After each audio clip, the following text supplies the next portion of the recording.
Jesus, é porque esta mensagem entrou no teu coração, a mensagem do Cristo crucificado.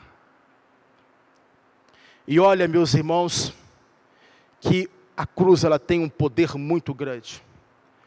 Paulo também em Coríntios pregou Cristo ressurreto. Paulo pregou Cristo ressurreto em Corinto. Lá no capítulo 15 ele vai pregar sobre isso. E ele vai falar, se nós esperarmos em Cristo somente nessa vida, nós somos os mais miseráveis do homem. Paulo está falando agora sobre a ressurreição, mas é um outro ponto. É um outro ponto. Mas esta aqui era a mensagem central dele. E se você leu, nós temos, graças a Deus, nós temos no livro de Atos, algumas pregações do apóstolo Paulo. Lá em Atos capítulo 13, tem pregação do apóstolo Paulo. Lá em Atos capítulo 17, tem pregação do apóstolo Paulo. É possível reconstruir algumas pregações de Paulo. E no capítulo 13, Paulo está pregando ali exclusivamente para os judeus. Mas lá em Atos 17, ele está pregando exclusivamente para os gregos, exatamente em Atenas, exatamente no Areópago. Agora você pega a mensagem de Atos 13 e você pega a mensagem de Atos 17, há um ponto comum em todas elas, porque em todas elas Paulo está pregando o Cristo crucificado, meus irmãos. Ele está anunciando o Cristo crucificado, porque isto que é vida para as pessoas, é vida para a humanidade. E ele está dizendo aqui, e ele quando pergunta bem assim, quem é Paulo? Olha o que ele vai dizer aqui, vamos voltar um pouquinho, porque eu não li esse texto com vocês. Lá no capítulo 1, versículo 13, ele vai dizer, está Cristo dividido? De forma alguma, nunca. Foi Paulo crucificado por vós? De forma alguma. Paulo aqui está combatendo, sabe o que, irmãos? Paulo está combatendo o culto à personalidade, quando ele está erguendo uma cruz em cima, se naquela igreja devia ter um púlpito, alguma coisa, ele está erguendo uma cruz no centro daquela igreja, dizendo, este aqui que morreu por vocês, é esse que vocês têm de adorar. Vocês não podem ser crente em mim, vocês não podem ser crente em Apolo, vocês não podem ser crente em Pedro, porque nós não morremos por vocês, e eu nem batizei muitos de vocês. Quem eu sou? Quem é Paulo? Ele falou, eu sou simplesmente um escravo, porque a palavra que ele usa aí é isso, ele usa a palavra diáconos.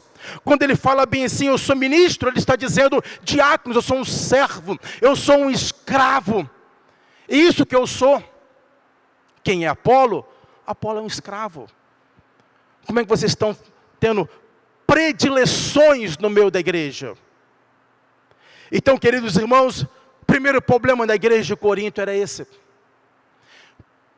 O problema da igreja de Corinto era facções. Era quando o grupo de Pedro fazia algo, o grupo de Paulo não fazia. Ou quando o grupo de Paulo fazia algo, o grupo de Apolo não fazia. Isso é chamado de quê? Facção. Facção. Agora, isso é novidade, irmãos? Isso não acontece hoje? Acontece. Isso acontece. Isso acontece nas igrejas. Quantas igrejas, irmãos? Olha, se você andar, você vai ver tantas igrejas, e infelizmente, eu digo infelizmente porque muitas dessas igrejas tiveram origem em divisões e subdivisões, de brigas dentro da igreja, de brigas. Queridos irmãos, como há divisões às vezes dentro do povo de Deus.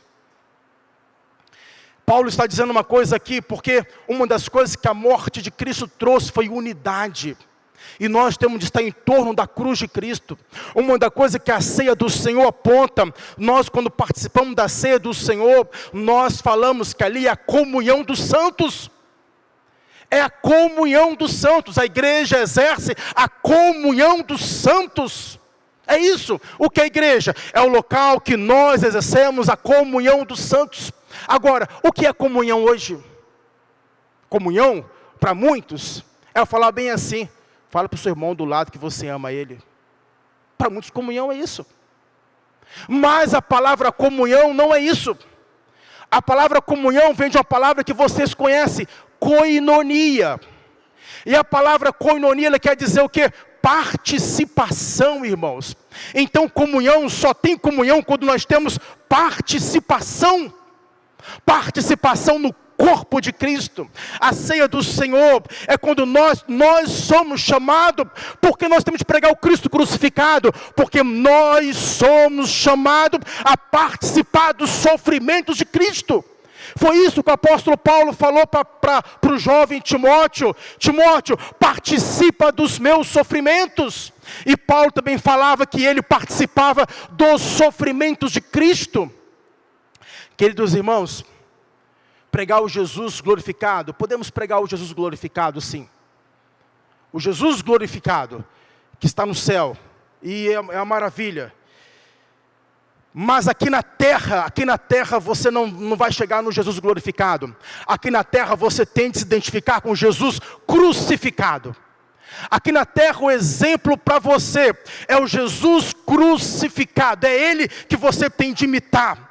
Todo dia você tem de acordar e você tem de ter essa mente do Cristo crucificado. Aquela mensagem do Cristo crucificado você vai entender. Ele nada fez para merecer esta cruz. Nada.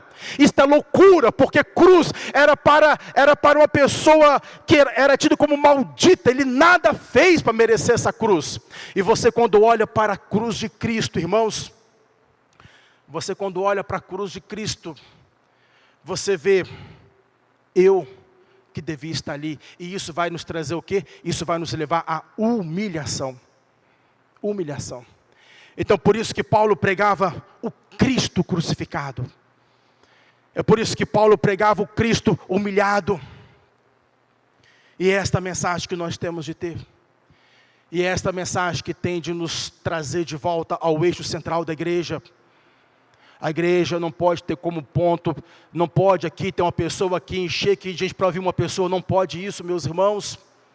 Isso é culto de personalidade. Isso é culto em busca de ser humano, não pode ter isso, não pode. Deus não nos chamou para ser pessoas famosas, Deus nos chamou para ser pessoas fiéis à sua palavra, meus irmãos. Muita coisa que os irmãos estão vendo aí que carrega o nome de evangélico, lamentavelmente, escute bem que eu vou dizer para vocês, muito em breve haverá uma nova reforma na estrutura da igreja evangélica de hoje. Os irmãos podem anotar isso que eu estou dizendo para vocês, porque nós já estamos inconformando com este culto, a personalidade que está ocorrendo dentro da igreja de Cristo. Aonde mais o evangelho não está sendo o eixo da igreja central, meus irmãos. E nós precisamos de trazer Cristo de volta para o centro. É isso que Paulo está colocando aqui.